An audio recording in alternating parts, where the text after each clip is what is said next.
मार्कण्डेयकृत श्रीवेङ्कटेश्वरवज्रकवचस्तोत्रम्। नारायणपरब्रह्म सर्वकारणकारणं प्रपद्ये वेङ्कटेशाख्यं तदेव कवचं मम।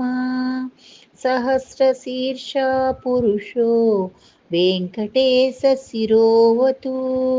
प्राणेशः प्राणनिलयः प्राणं रक्षतु मे हरिः।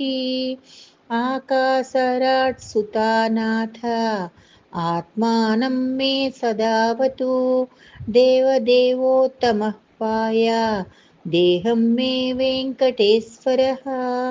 सर्वत्र सर्वकार्येषु मङ्गाम्बाजानिरीश्वरः पालयेन्मामकं कर्म साफल्यं नः प्रयच्छतु। एतत् वज्रकवचमभेद्यं वेङ्कटेश्वरः सायं प्रातः पठेन्नित्यं मृत्युत्तरति निर्भयः।